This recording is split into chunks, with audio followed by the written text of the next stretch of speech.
difficulty of the language is, however, far less than the whole set of difficulties with your own mind. Unless you can make it pliant enough to follow the African idea step by step, however much care you may take, you will not bag your game.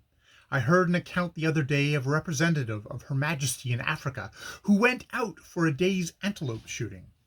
There were plenty of antelope about, and he stalked them with great care, but always, just before he got within shot of the game, they saw something and bolted. Knowing he and the boy behind him had been making no sound, could not have been seen, he stalked on, but always with the same result, until happening to look around, he saw the boy behind him was supporting the dignity of the empire at large, and this representative of it particular, by steadfastly holding aloft the consular flag. Well, if you go hunting the African idea with the flag of your own religion or opinion floating ostentatiously over you, you will similarly get a very poor bag. A few hints as to your mental outfit when starting on this sport may be useful. Before starting for West Africa, burn all your notions about sun myths and worships of the elemental forces.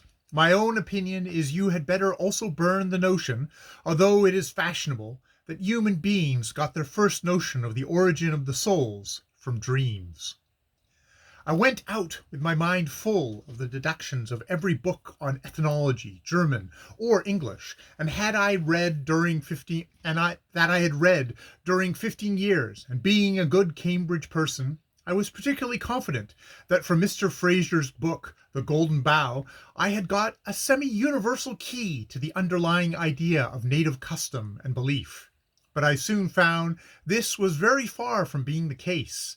His idea is a true key to a certain quantity of facts, but in West Africa only to a limited quantity.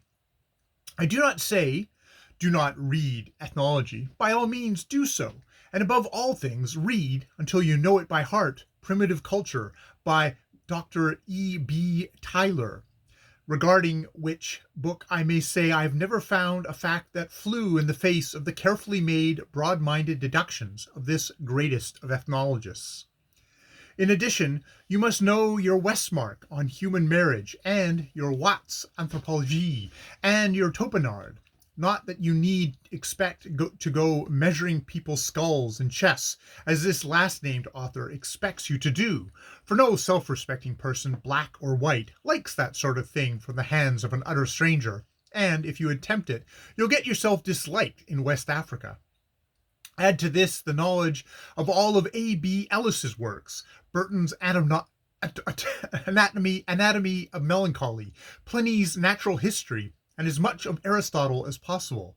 If you have a good knowledge of the Greek and Latin classics, I think it would be an immense advantage, an advantage I do not possess, for my classical knowledge is scrappy. In place of it, I have a knowledge of Red Indian dogma, a dogma, by the way, that seems to me much nearer the African in type than Asiatic forms of dogma.